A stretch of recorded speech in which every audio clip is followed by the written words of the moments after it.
Hello friend, welcome to our channel Indian comics universe. तो आज की कॉमिक्स है नरक नाशक सीरीज की नरक नाशक कॉमिक्स का सेकंड पार्ट। तो चलिए शुरू करते हैं। मैंने विश्व भर में हर विषय विषय के सर्वोत्तम शिक्षकों को राज की शिक्षा दीक्षा के लिए बुलाया। राज की प्राइवेट स्कूलिंग मेरे घर पर ही शुरू हुई। उन टीचर के साथ मैं भी दांतों तले उंगलियां दबाने पर मजबूर हो गया था। ये लड़का तो न्यूटन और आइंस्टाइन का भी बाप है। हर सब्जेक्ट को जीनियस है ये। इस चाइल्ड प्रोडाइज। यकीन नहीं होता कि सिर्फ 7 साल की उम्र में कोई बच्चा मैकेनिज्म एंड स्पेशल रिलेटिविटी और एब्स्ट्रैक्ट्स अलजेब्रा में महारत कैसे हो सकता है। मैं निरंतर नागराज में तेजी से विकसित होती बौद्धिक व शारीरिक क्षमताओं पर शोध कर रहा था। समय के साथ उसकी शक्तियां तो बढ़ रही थी, पर दूसरों से अलग एक उत्प्रवर्तक होने की हीन भावना तेजी से उसके मन में घर करती जा रही थी। एक तरह से ये बात मेरे हक में ही थी, क्योंकि उसके अकेलेपन का एकमात्र सहारा था मैं। पिता पुत्र का भावनात्मक संबंध धीरे धीरे और गहरा होता चला गया। विश्व अपराध व आतंकवाद जगत के लिए भी वो समय एक बदलाव का दौर था। छोटे बड़े कई आतंकी संगठन दुनिया भर में पनप रहे थे। हिंदुस्तान में भी ब्लैक बुलडॉग नाम का आतंकी संगठन तेजी से अपना वर्चस्व कायम कर रहा था, जिसका सरगना था बिग ब्लैक बुलडॉग।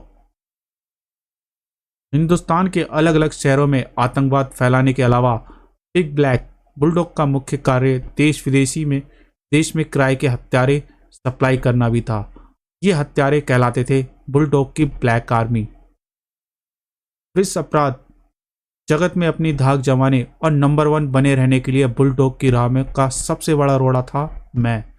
बुलडॉग जानता था कि मेरे हत्यारे नागों के आगे कोई उसकी ब्लैक सेना के लिए धेला भी नहीं देने वाला। आगे बढ़ने के लिए खुद को आगे वाले को रोंद कर रास्ता बनाना पड़ता है। खत्म कर दो कौटिल्य नागमणि को। हम कहाँ जा रहे हैं पापा? सिटी जू में अफ्रीकन नागों को एक नई नस्ल आई है। मैंने सोचा तुम मिलना चाहोगे। वाह पापा, यू आर ग्रेट। धड़ धड़ धड़ धड़ धड़। बिग ब्लैक बुलडॉग का बहुत नुकसान कर चुका है तू नागमणि। आज तू तो गया काम से। नहीं, छोड़ दो मेरे पापा को। तू छोकरे को पकड़, मैं नागमणि को खेल खत्म करता हूं। मेरे सर पर मंडराती मौत ने पागल कर दिया था उस लड़के को। नहीं, मेरे पापा का खून बहाया तो तुम लोगों ने। मेरी जान बचाने का जुनून बहसियत की हद तक सवार हुआ था उस नन्हे राज पर। पूरी बहसियत से अपने दांत उसने उस गुंडे के शरीर में गड़ा दिए। अगले ही पल मोम की तरह पिघल गया वो गुंडा। हाँ, ये क्या? इसके काटते ही लखक गल कैसे गया? यह भी इस नागमणि का ही कोई प्रयोग होगा। खत्म कर दो इसे भी। फ्लैक्स की चलाई एक भी गोली नहीं छू पाई उसे। वाइपर सांपों से भी अधिक फुर्ती से हवा में लहराया उसका जिस्म। मुंह से हलाहल की तरफ फुक्कार की ऐसी धारा निकली जो ब्लैक्स को हमेशा के लिए सुलाती चली गई। ब्लैक सेना के आखिरी बचे ब्लैक्स ने मुझ पर गोलियां दागने में एक पल की भी देरी न लगाई। अपनी आंखों के सामने ये दृश्य देखकर पागलों की तरह चीख पड़ा मैं। मेरी मौत के सोलों को अपने जिस्म में पनाह दे दी मेरे बेटे ने। नहीं, ये तूने क्या किया राज? मेरे मुंह से वो चीख इसलिए नहीं निकली थी क्योंकि राज को दुनिया का सबसे खतरनाक हथियार बनाने का मेरा सपना मिट्टी में मिल गया था। चीख निकली थी क्योंकि उस दिन नागमणि को पहली बार पता चला था कि उसके शरीर में दिमाग भले ही शैतान का था, लेकिन दिल शायद इंसान का था। दिल जो वाकई उस बच्चे को अपना बेटा मान चुका था। दिल जो उसकी मौत बर्दाश्त नहीं कर सकता था। हाँ, मेरा बेटा था वो, मेरा बेटा था। 2 दर्जन गोलियां खाकर भी उसके जिस्म में खून का एक कतरा भी बाहर न निकला। निकली तो सिर्फ 2 दर्जन गोलियां। उसके बाद निकले उसके कलाइयों से 2 दर्जन सांप। आखिरी बचे ब्लैक का काम तमाम करके वो सांप फिर से नन्हे राज की कलाइयों में समा गए। राज हैरान था और डरा हुआ भी। पापा, ये क्या हो रहा है? देखो, सांप मेरी कलाइयों में जा रहे हैं। उसकी विचित्र किंतु विशिष्ट शक्तियां उसकी समझ से परे थीं। आने वाले समय में जिससे खुकार दुनिया डरने वाली थी, वो खुद डरा हुआ था। मुझे क्या हो रहा है पापा? परंतु उसके हाथ से नाक कैसे निकले, ये रहस्य तो मुझे भी जानना था। सब ठीक है मेरे बच्चे, सब ठीक है। लैब पहुंचते ही उसके रक्त का गहन परीक्षण किया मैंने। इसके खून में तो लाल रक्त कणों के साथ सूक्ष्म रूप में नाग बह रहे हैं। यानी इस बच्चे का शरीर असंख्य नागों का घर बना हुआ है। कम ऑन राज, ट्राई करो, फिर से अपनी कलाई से सांप निकालो। मैं कोशिश कर रहा हूं पापा, पर कुछ हो ही नहीं रहा। राज अपनी किसी भी शक्ति का प्रयोग नहीं कर पाया। ना तो उसके मुंह से विष फुकार निकली और ना ही हाथों से सांप। फू फू फू, 1 घंटे से फूक रहा हूं पापा, लेकिन सिर्फ फूक ही निकल रही है। शक्तियां राज के भीतर थी, पर जैसे किसी अनपढ़ के लिए धर्म ग्रंथ किसी काम का नहीं होता, वैसे ही उसकी शक्तियां भी उसके लिए निरर्थक थी। अब समय आ चुका है कि इसे शारीरिक रूप से इसकी शक्तियों के अनुरूप परीक्षित किया जाए। मुझे राज के लिए सर्वश्रेष्ठ गुरु चाहिए था, जो उसे अपनी शक्तियों का प्रयोग करने के काबिल बनाए। परंतु उससे पूर्व मुझे उसे नन्हे राज के उस प्रश्न का सामना करना था। मैं ऐसा क्यों हूं पापा? मैं बाकी बच्चों जैसा क्यों नहीं हूं? मैं जानता था कि एक न एक दिन राज ये प्रश्न मुझसे अवश्य करेगा, और उसके इस प्रश्न का उत्तर मैंने वर्षों पहले तैयार कर रखा था। क्या तुम जानते हो राज कि तुम्हारे पापा पर हमला करने वाले बुरे लोग कौन थे? उन्होंने तुम्हारे पापा पर हमला क्यों किया? नहीं पापा, वो बिग ब्लैक बुलडॉग के आदमी थे। वो कौन है पापा? बुरा आदमी है, बहुत बुरा आदमी। आतंकवाद फैलाकर हमारे देश को बर्बाद कर देना चाहता है। उसकी ब्लैक सेना के हाथों हजारों लाखों बेगुनाह मारे जाते हैं। बुलडॉग अकेला नहीं है राज, उसके जैसे सैकड़ों मानवता के दुश्मन इस दुनिया को नर्क बनाने में दिन रात लगे हुए हैं, और मैं हमेशा इन दुश्मनों को निशाने पर रहता हूं।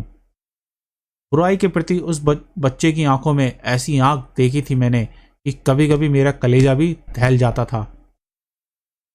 इसलिए मैंने उसे वो कहानी सुनाई, एक ऐसी कहानी जो झूठी भी थी और सच भी। तुम तो जानते ही हो राज कि मैं अपने सभी प्रयोग व आविष्कार मानवता की भलाई के लिए करता हूं। मेरा जीवन इन मानवता के दुश्मनों की राह का सबसे बड़ा कांटा है। वर्षों से ये लोग मुझे मारने की कोशिश करते आए हैं। इसी कोशिश में 8 साल पहले इन दरिंदों ने मेरी पत्नी, तेरी माँ को भी अपना निशाना बनाया था। राज अक्सर अपनी माँ के बारे में मुझसे सवाल करता था। मैंने कभी उसके सवालों का जवाब नहीं दिया था। उस दिन मेरा जवाब बिजली बनकर गिरा उस बच्चे पर। मेरी माँ? ये बात तब की थी जब तू अपनी माँ के गर्भ में था। हम दोनों को तेरे इस दुनिया में आने का बेसब्री से इंतजार था। उसी दौरान वर्षों के प्रयोग से मैंने एक ऐसा विष सीरम तैयार किया था जो मानव के असाध्य रोगों के जीवाणु को जलाकर नष्ट कर सकता था। तुम्हारी जन्म से ठीक पहले की रात वो कमीना अपनी ब्लैक सेना के साथ मेरे घर पहुंचा। ये मेरी बदनसीबी थी कि उस रात मैं घर पर नहीं था। उस दरिंदे ने हैवानियत की सारी हदें पार करते हुए मेरी गर्भवती पत्नी को मेरा तैयार किया विष सीरम पिला दिया। इसी जहर के बल पर दुनिया का हित करना चाहता था ना तेरा पति? अब यही जहर उसके परिवार की तबाही का कारण बनेगा। हमारे इस दुनिया को नरक बनाने का अभियान का सबसे बड़ा रोड़ा है वो, और उसका खुद का संसार नरकीय बन जाएगा। नहीं। मैं जब घर पहुंचा, तेरी माँ अपनी अंतिम सांसें गिन रही थी। नागश्री, ये सब क्या हो गया नागश्री? हमारे बच्चे को बचाइए। ऑपरेशन कर मैंने तुझे तो बचा लिया, पर तेरी माँ को, अपनी नागश्री को नहीं बचा सका मैं। सीरम अत्यधिक मात्रा में तुम्हारे शरीर में पहुंच चुका था। ये करिश्मा ही था कि इतनी अधिक मात्रा में विष सीरम तुम्हारे शरीर में पहुंचने पर भी तुम जीवित थे।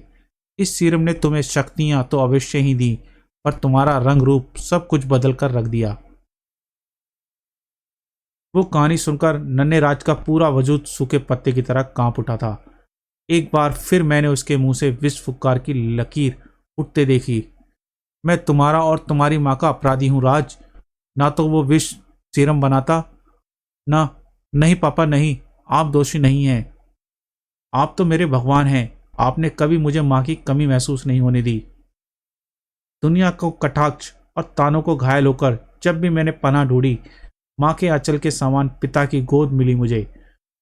जब भी मैं टूट कर बिखर कर रोया, पिता के मजबूत कंधों ने मुझे दोबारा उठ खड़े होने का हौसला दिया। कसम है मुझे पापा, मेरी माँ के बलिदान की कसम है, आपकी वर्षों की तपस्या की कसम है। इस दुनिया से अपराध और पाप के नरक का नाश करेगा आपका यह बेटा। मेरा बेटा अब मेरी जिंदगी का सबसे बड़ा मकसद पूरा करने के लिए तैयार था। अब समय था उसे उस मकसद को पूरा करने के योग्य बनाने का। उठ जा मेरे बच्चे, अपने बाप के सीने लग जा। राज के परीक्षण के लिए मैंने विश्व के सर्वश्रेष्ठ मार्शल आर्ट्स विद्या के महारथी और शोतोकान नाम के द्वंद्व युद्ध के शैली के जनक स्विट्जरलैंड के शाओलिन मठ के धर्मगुरु मास्टर सुजुकी को बुलाया। पर सुजुकी राज को अपने शिष्य बनाने को तैयार न थे। वर्षों पूर्व जब एक घातक नाग ने हमें डस लिया था, तब तुमने अपने एंटी वैनम सीरम से हमारी प्राण रक्षा की थी नागमणि। उसी एहसान का कर्ज उतारने तुम्हारे बुलावे पर हम यहाँ आ गए, पर इस बालक को अपना शिष्य बनाना हमें स्वीकार नहीं। इससे पहले कि सुजुकी वहां से जा पाते, उस नन्हे बालक के दृढ़ आत्मविश्वास लवरेज शब्दों ने उनके कदम में बांध दिए। क्या मैं इस तिरस्कार का कारण जान सकता हूं मास्टर? जल की हर बूंद सीप में जाकर मोती नहीं बन सकती, उसी प्रकार कोई भी व्यक्ति मास्टर सुजुकी का शिष्य नहीं बन सकता। मास्टर सुजुकी अपने शिष्यों का चुनाव खुद करता है। तो फिर बिना मुझे परखे आपने मुझे अयोग्य कैसे मान लिया? तुम अभी बच्चे हो, मेरी परीक्षा को झेलनी हिम्मत व शक्ति तुम्हारे नन्हे शरीर में नहीं है बालक। उस बच्चे के जवाब से मास्टर सुजुकी भी चौंके बिना नहीं रह सके। एक योद्धा की शक्ति की परख उसकी उम्र व शारीरिक स्वास्थ्य से नहीं होती मास्टर, बल्कि उसके दृढ़ विश्वास और इच्छा शक्ति से होती है। मैं आपको चैलेंज करता हूं, यदि आप मुझे अपनी राह से हटाकर इस दरवाजे से बाहर निकल गए तो मैं आपको नहीं रोकूंगा, परंतु यदि आप ऐसा नहीं कर पाए तो आपको मुझे अपना शिष्य स्वीकार करना पड़ेगा। मुझे तुम्हारा चैलेंज स्वीकार है बच्चे, पर मुझसे दया की अपेक्षा मत करना, क्योंकि तुम खुद ही कह चुके हो कि योद्धा की शक्ति का उसकी उम्र से कोई संबंध नहीं। आप वार करने के लिए स्वतंत्र हैं मास्टर सुजुकी, पर मैं सिर्फ बचाव करूंगा, क्योंकि गुरु पर वार करने की दृष्टा मैं नहीं कर सकता। राज की तीक्ष्ण सर्प इंद्रियां उसे मास्टर सुजुकी के सिद्ध व सदे वारों से बचा रही थीं। मास्टर का हर वार छलावे की तरह बचाते हुए उन्हें दरवाजा पार न करने दिया लड़के ने। पर गुरु तो गुरु ही होता है। सुजुकी का एक सदावार राज के पैर जमीन से उखाड़ने के लिए काफी था। तुम चैलेंज हार गए बच्चे। तड़ाक! लेकिन उसके हौसलों की जड़ें इच्छा शक्ति की धरती में इतनी गहरी थी, जिन्हें उखाड़ पाना सुजुकी के वश में भी नहीं था। अभी नहीं मास्टर, अभी जान बाकी है इस शरीर में, अभी हार नहीं मानी है मैंने। असंभव, बड़े से बड़े महारथी भी बुद्धा जाम्प के सामने नहीं टिक सकते। इस लड़के में तो अद्भुत इच्छा शक्ति है। तुमने आज सुजुकी को फिर अपना ऋणी बना लिया नागमणि। मैं कुछ समझा नहीं मास्टर। आज तुमने मुझे विश्व के सर्वश्रेष्ठ योद्धा का गुरु बनने का गौरव दिया है नागमणि। इस बालक की क्षमताएं अद्वितीय हैं। यह अपने समय का महानतम नायक बनेगा। यानी आपने मुझे अपना शिष्य स्वीकार कर लिया? निस्संदेह बालक, परंतु याद रखना, तुम्हें सुजुकी की उन परीक्षाओं से गुजरना होगा जिनसे आज तक दुनिया में एक ही व्यक्ति गुजरकर जीवित बचा है, खुद सुजुकी। इस तरह 8 वर्ष की उम्र में राज का शारीरिक परीक्षण आरंभ हुआ सिल्वरलैंड के शाओलिन मठ में। ऐसा जटिल परीक्षण जिसे वाकई विश्व के बड़े से बड़े फाइटर भी नहीं झेल सकते थे। मानसिक एकाग्रता एक योद्धा का सबसे बड़ा हथियार और सबसे मजबूत ढाल है। मन को एकाग्र करो, दर्द पर ध्यान मत दो। दर्द से प्राप्त होने वाले लक्ष्य पर ध्यान केंद्रित होना चाहिए तुम्हारा। मास्टर सुजुकी ने राज को कठिन परीक्षण के साथ साथ अत्यंत दुर्लभ कुंग-फू विद्याओं का ज्ञान भी दिया। मैंने राज को मास्टर सुजुकी से नाग शक्तियों को गुप्त रखने का आदेश दिया था, यह कहकर कि उसकी अनोखी शक्तियों के कारण मास्टर सुजुकी उसे अस्वीकार कर सकते हैं। मैं नहीं जानता था कि उसका यह राज उनकी जानकारी में आए, पर गाए बगाए कोई ना कोई नाग मठ में अपने अनोखे साथी से मिलने पहुंच ही जाता। नींद में भी मास्टर मठ में हवा सराहने की आवाज सुन लेते। मित्रों, इस प्रकार मुझसे मिलने मत आया करो। परंतु सुजुकी जैसे महारथी की पार की नजरों से राज की अति विशिष्ट शक्तियों को छुपा रहना मुश्किल था। जाने क्यों सुजुकी राज की विलक्षण नाग शक्तियों को भांपकर भी उसे अनजान बने रहे। स्विट्जरलैंड का शाओलिन मठ पहाड़ियों पर स्थित था। सप्ताह में एक दिन मास्टर सुजुकी राज को मठ के लिए राशन व अन्य जरूरी सामग्री लाने हेतु वहां से कई कोस दूर एक छोटे से कस्बे में हाट में बेचते थे।